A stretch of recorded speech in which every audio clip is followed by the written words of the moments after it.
नमस्कार दोस्तों, स्वागत है आपका सिद्धांत एकेडमी चैनल पर। दोस्तों, आज हम शुरू करने जा रहे हैं डीएलएड फर्स्ट सेमेस्टर की मैथ क्लास।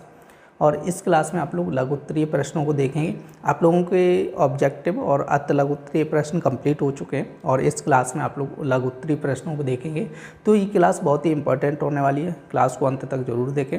और यदि आपको हमारी क्लास पसंद आती है तो क्लास को लाइक करें और चैनल को सब्सक्राइब करना ना भूलें। तो चलिए बिना देरी के शुरू करते हैं आज की क्लास। तो देखिए, आज की क्लास का आपका फर्स्ट क्वेश्चन कह रहा है कि दो संख्याओं का लासा, कह रहा है कि मासा का 45 गुना है। कह रहा है कि यदि उनके लासा और मासा का योगफल कह रहा है 1150 है, तो कह रहे दोनों संख्याओं में से एक संख्या कह रहे 125 है, तो दूसरी संख्या कितनी होगी। आप लोग देखिए क्वेश्चन नंबर 16, ठीक है। तो क्या कह रहा है, जो लासा है ना मासा का 45 गुना है, तो यहाँ पे मासा मान लीजिएगा, ठीक है। सबसे पहले हम लोग मान के चलेंगे, माना मासा इक्वल टू मान लीजिएगा x, तो लासा कितना हो जाएगा। क्वेश्चन में कह रहा है 45 गुना है तो 45x हो जाएगा, ठीक है। लासा कितना हो जाएगा आपका 45x हो जाएगा। कह रहे कि यदि लासा और मासा का योगफल इतना दिया गया, ठीक है, कितना दिया 1150, तो इन दोनों का योग करो, ठीक है। तो यहाँ पे आपको करना है 45x plus x equal to 1150, तो ये हो जाएगा टोटल 46x इक्वल टू 1150। अब देखो 23 से भाग करेगा 2 बार जाएगा, अब 23 से यहाँ पर 5 बार भाग जाएगा लगभग, ठीक है। क्योंकि 23 गुणे 5 करके देख लो, अगर नहीं समझ आ रहा है 23 गुणे 5 करेंगे तो 115 आ जाएगा। चलिए अब 2 से भाग करेंगे तो ये आपका कटेगा 25 पर, तो x बराबर कितना आया 25 आया। तो यहाँ से आपका देखो मासा आ गया, मासा कितना आया 25 आया, और यहाँ से लासा कितना आ गया, लासा आ गया आपका तो 45 गुणे 25 हो जाएगा, ठीक है। ये लासा हो गया। आपसे कह रहा है एक संख्या दी आपकी 125, तो यहाँ पर आपकी कह रहा है एक संख्या इक्वल टू आपकी कह रहा है 125 है, तो हमसे कह रहे हैं दूसरी संख्या ज्ञात करो। और आप लोगों को फॉर्मूला बता चुका हूँ, ठीक है। दूसरी संख्या इक्वल टू आपकी क्या हो जाएगी, लासा गुणे मासा, ठीक है, लासा गुणे मासा बटे पहली संख्या, बटे पहली संख्या हो जाएगा, ठीक है। ये चीज़ आप लोग ध्यान रखो, ठीक है। दूसरी संख्या इक्वल टू आपका क्या हो जाएगा, लासा गुणे मासा बटे पहली संख्या। तो देखो लासा कितना है आपका 45 गुणे 25 हो जाएगा, मासा कितना है ये भी 25 है, ठीक है। आप लोग इधर को पहली संख्या कितनी है 125 है, तो 25 का 125 भाग करेंगे कितनी बार जाएगा, ठीक है 5 बार जाएगा। अब 5 का भाग इसमें करना है आपको 25 में, ठीक है। तो ये 5 बार जाएगा तो 45 गुणे 5 हो जाए, ठीक है। अब 5 गुणे 5 कितना हो जाए 25, 2 5 गुणे 4 कितना हो जाए 20, 2 कितना हो जाए आपका 22 हो जाए, ठीक है। तो ये आपका आंसर आ जाएगा 225। देखिए आपका नेक्स्ट क्वेश्चन कह रहा है कि आपकी ये संख्याएं दी और कह रहा है मासा ज्ञात करना है। देखो मासा ज्ञात करने के लिए हमें क्या करना है कि इसमें भाग देना पड़े। एक तो देखो भाग विधि है, दूसरी आपकी फैक्टर विधि है, कोई सी भी लगा सकते हैं, लेकिन यहाँ पर हम लोग भाग विधि लगाएंगे।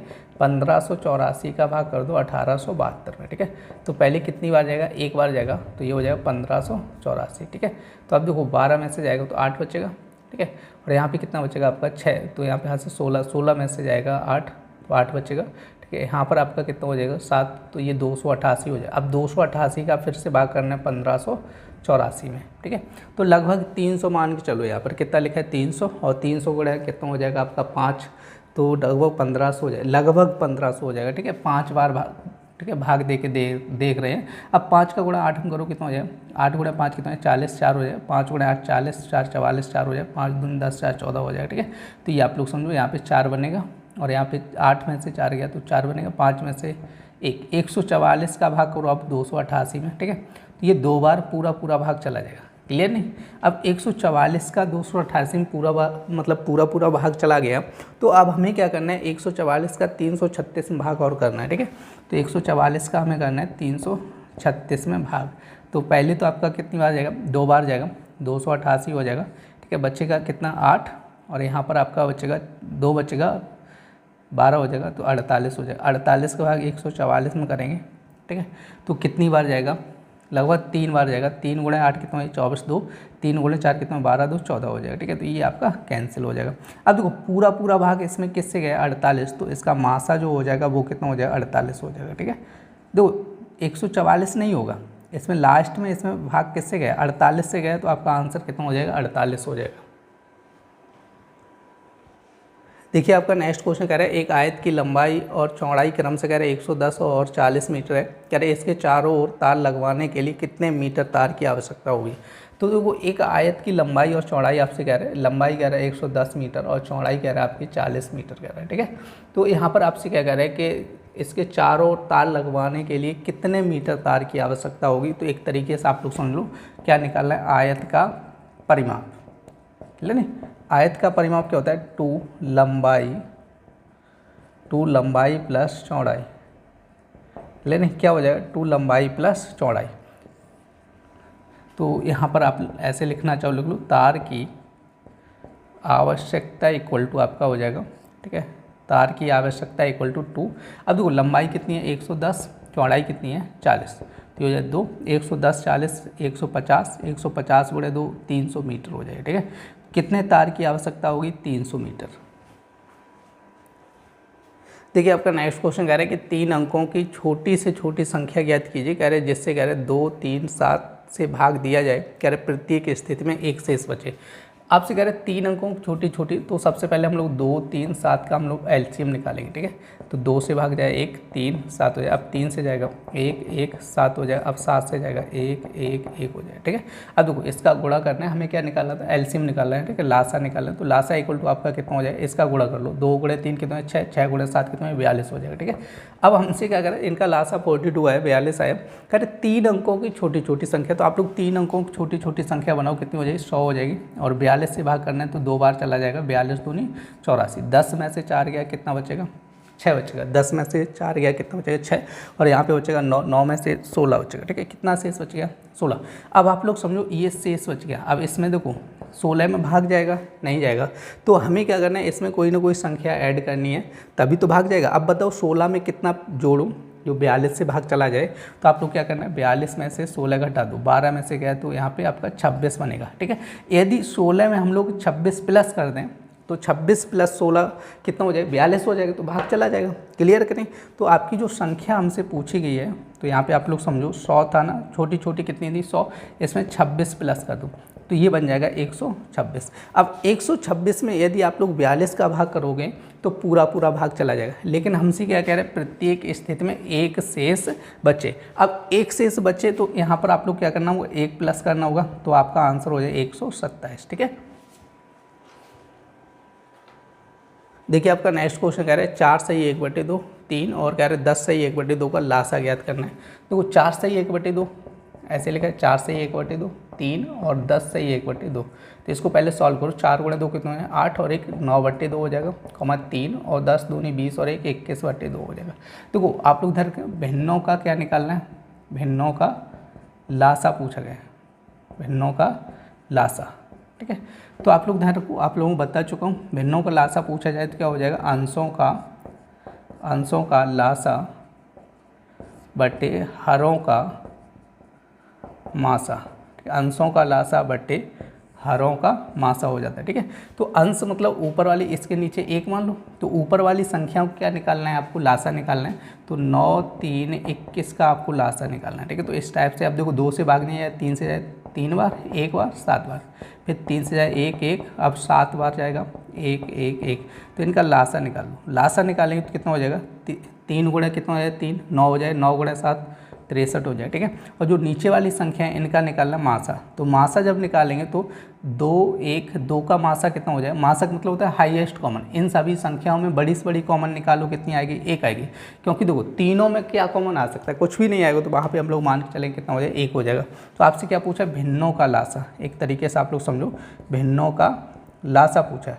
तो भिन्नों का लासा पूछा है तो अंशों का लासा कितना आया था 63, मासा कितना है 1, तो इसको सॉल्व करेंगे तो कितना हो जाएगा 63 आंसर हो जाएगा।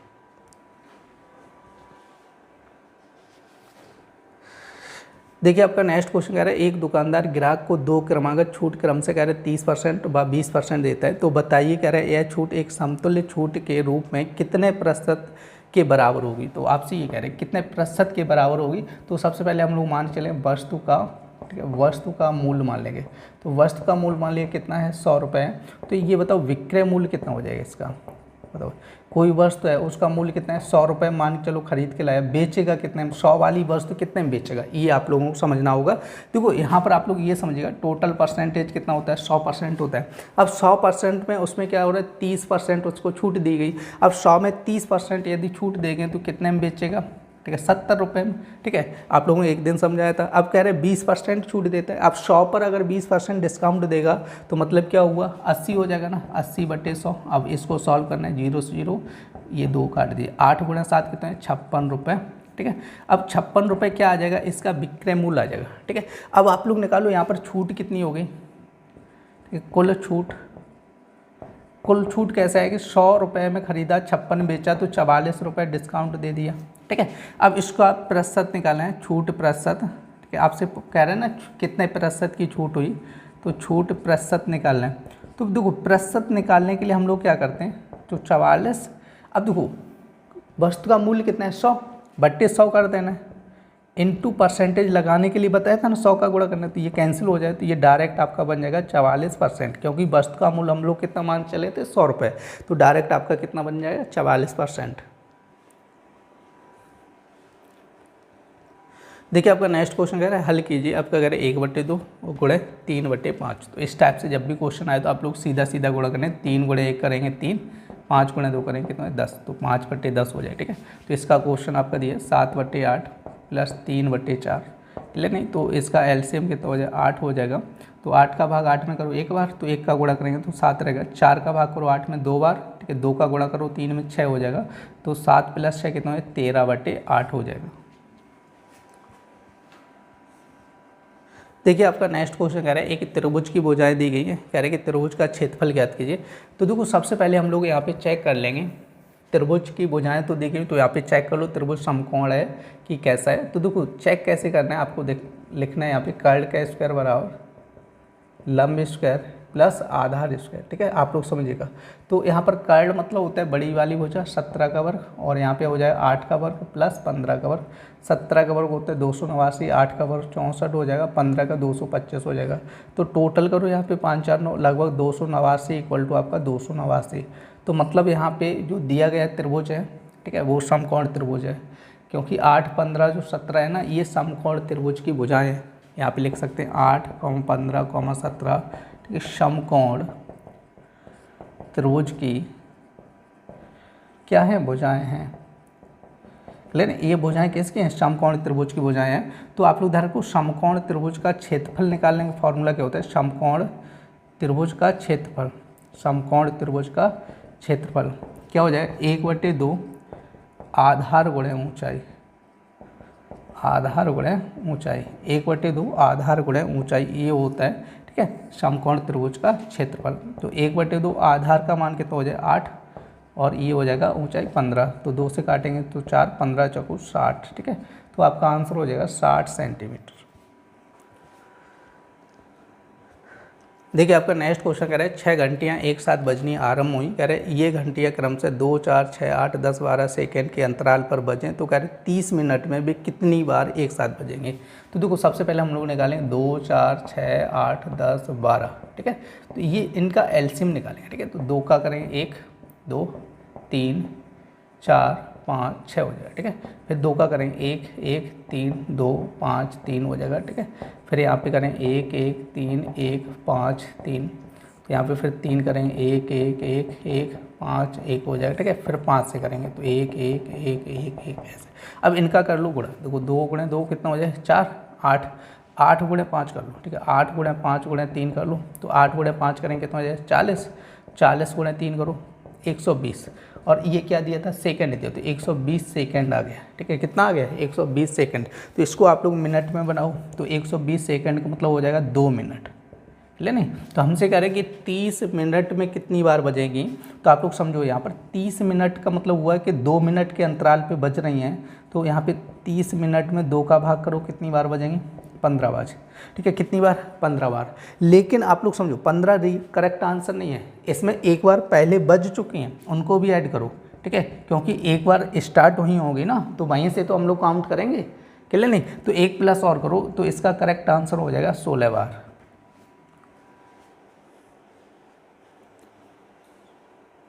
देखिए आपका नेक्स्ट क्वेश्चन कह रहा है 2 संख्याओं का मासा व लासा क्रम से आपका 50, 250 आता है। यदि पहली संख्या को कह रहे हैं 2 से विभाजित किया जाए, तो कह रहे हैं कि भागफल 50 आता है।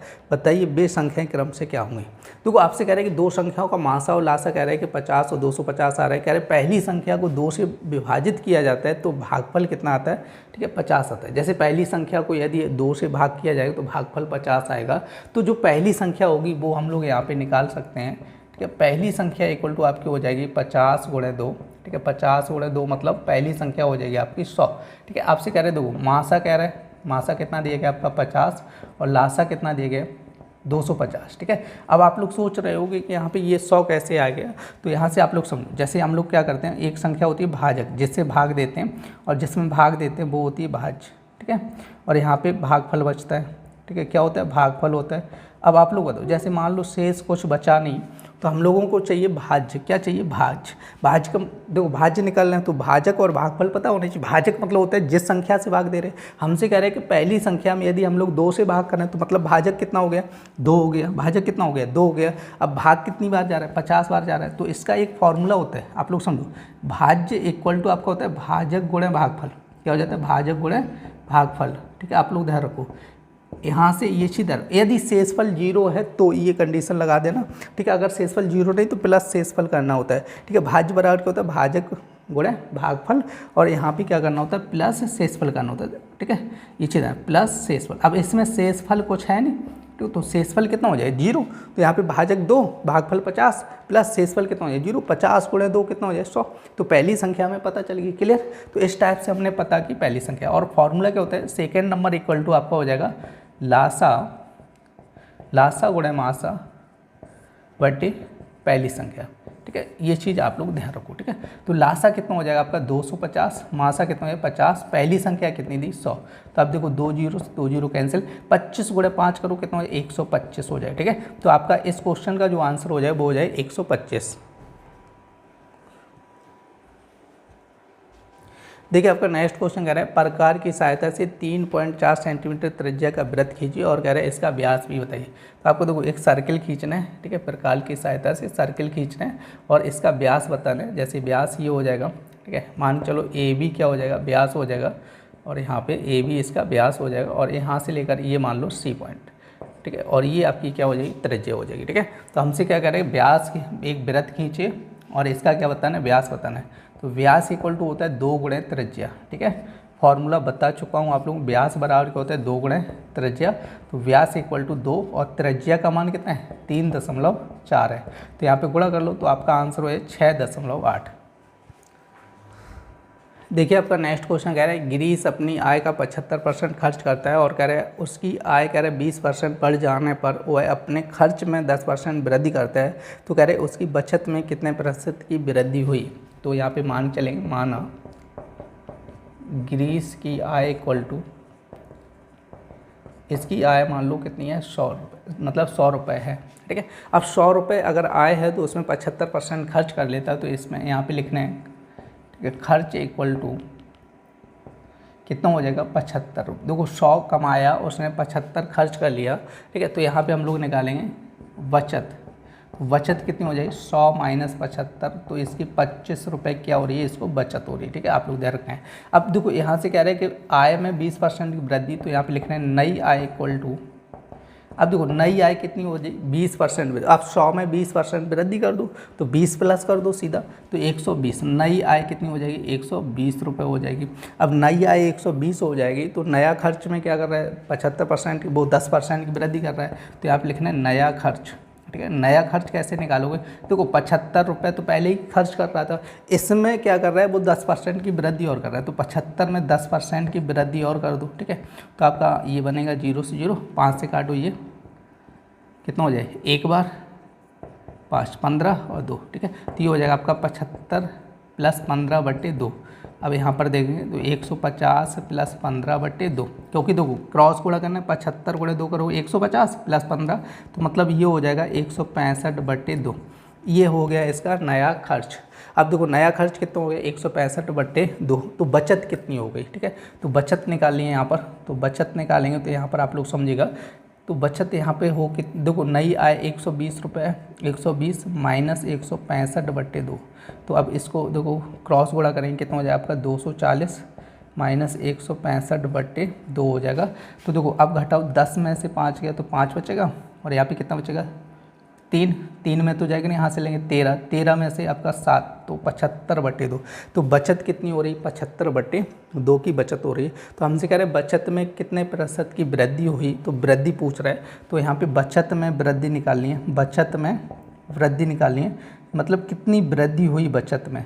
तो देखो अब बचत कितनी होगी 75/2, और पहले बचत कितनी थी 25 रुपये की। तो इसको सॉल्व करो, क्रॉस गुणा करेंगे कितना, 75 - 50/2, तो ये हो जाएगा 25/2। क्लियर नहीं, यहाँ तक आप लोगों को समझ में आया होगा कि बचत में वृद्धि कितनी होगी 25/2। अब हमसे क्या कह रहे हैं कि उसकी बचत कितने प्रतिशत की वृद्धि हुई, तो प्रतिशत पूछा है, बचत में प्रतिशत वृद्धि। ले नहीं, आप उधर को क्या पूछा, प्रतिशत वृद्धि। तो वृद्धि पहले कितनी हुई ये निकालो, तो 25 रुपये की वृद्धि हुई 25/2, और इसकी बचत पहले कितनी थी 25 थी ना, और गुणा 100। अब आप लोग समझो यहाँ पर 2 नीचे आएगा तो हो जाएगा 25/2 गुणा 25 गुणा 100 हो जाएगा। ठीक है, तो 25 से 25 कैंसिल, 2 से 100 काटो 50, तो इसका आंसर हो जाएगा 50%। देखिए आपका नेक्स्ट क्वेश्चन कह रहा है 18 माइनस कोष्टक 14 + 16 - 18 - 5 ये दिए गए। तो 18 माइनस आपका क्वेश्चन कह रहा है 14 प्लस कोष्टक दिया है 16 - 18 - 5 लेने ये दिए गए। अब देखो यहाँ पे क्या करना है आपको, सबसे पहले छोटा कोष्टक सॉल्व करना है। यहाँ पर देखो 16, अब देखो 18 में से 5 गया कितना बचेगा 13, क्लियर नहीं, ये कोष्टक खत्म हो जाएगा तो ये बनेगा। अब देखो नेक्स्ट स्टेप में क्या करना, 18 माइनस और ये हो जाएगा 14 प्लस 16 में से 13 गया 3 बचेगा। ठीक है, तो ये कोष्टक तो ये हो जाएगा 18 और माइनस कितना है 17। अब 18 में 17 गया तो कितना हो जाएगा 1 आंसर हो जाएगा। देखिए आपका नेक्स्ट क्वेश्चन कह रहा है राकेश ने 65% अंक वार्षिक परीक्षा में प्राप्त किए, यदि पूर्णांक 500 रहा हो तो कह रहे हैं राकेश को कितने अंक मिले। तो ठीक है, तो राकेश का प्राप्तांक इक्वल टू आपका हो जाए, देखो टोटल पूर्णांक 500 का 65% प्राप्त किया तो परसेंटेज हटेगा बटे 100। अब देखो 2 जीरो से ये कट जाएगा तो 5 गुणा 65 करना होगा। ठीक है, तो 5 गुणा 5 कितना है 25, 2 5 गुणा 6 कितना है 30, 2 32 हो जाए। ठीक है, देखिए आपका नेक्स्ट क्वेश्चन कह रहा है 300 ग्राम चीनी के घोल में कह रहे 40% चीनी है, कह रहे इसमें कितनी चीनी और मिलाई जाए ताकि कह रहे नए घोल में चीनी की मात्रा 50% हो जाए। ठीक है, तो आप लोग देखते हैं क्वेश्चन नंबर 30, आपका कह रहे 300 ग्राम चीनी के घोल में 40% चीनी है, तो यहाँ पे लिखना है 300 ग्राम। ठीक है, 300 ग्राम चीनी के घोल में कह रहे 40% चीनी है, तो 300 ग्राम घोल में चीनी की मात्रा निकालनी है हम लोगों को। ठीक है, तो चीनी की मात्रा कितनी हो जाएगी 300 ग्राम में 40% चीनी है ना, तो 40/100 मतलब आपका हो जाएगा 120 ग्राम हो जाएगा। ठीक है, तो 120 ग्राम क्या है चीनी है। ठीक है, अब इसमें कह रहे हैं कि इसमें कितनी चीनी और मिलाई जाए कि घोल में 50% हो जाए। तो यहाँ पे मान चलें, माना x ग्राम ठीक है चीनी मिलाने पर, ठीक है मिलाने पर मान के चल रहा हूँ कि x ग्राम चीनी मिला दीजिएगा इसमें। अगर देखो यहाँ पे x ग्राम चीनी मिलाएंगे तो 300 + x हो जाएगा। अब ये हो जाएगी 50% चीनी की मात्रा, और इक्वल टू पहले इसमें चीनी की मात्रा कितनी है 120, तो इसमें चीनी x और बढ़ जाएगी। ठीक है, आप लोग समझिएगा क्योंकि ये चीनी की मात्रा है। अब इसमें देखो चीनी की मात्रा अगर बढ़ाएंगे तो घोल में भी चीनी की मात्रा बढ़ेगी और इसमें भी चीनी की मात्रा बढ़ेगी। ठीक है, तो इधर भी +x करना इधर भी करना है टोटल घोल में। अब देखो ये कटेगा 2, तो ये हो जाएगा 300 ठीक है +x/2 बराबर 120 + x। अब इसका क्रॉस गुणा करो तो 300 + x, तो ये हो जाएगा 240 + 2x। ठीक है, अब 240 इधर आ गया तो 300 - 240 और ये हो जाएगा 2x - x। तो यहाँ पर देखो 300 में आपको ये घटाना है तो ये बनेगा 60 और 2x में से x जाएगा तो x बचेगा, तो x बराबर कितना बचा 60 बचा। तो इसका मतलब हुआ 60 ग्राम चीनी इसमें मिलानी पड़ेगी।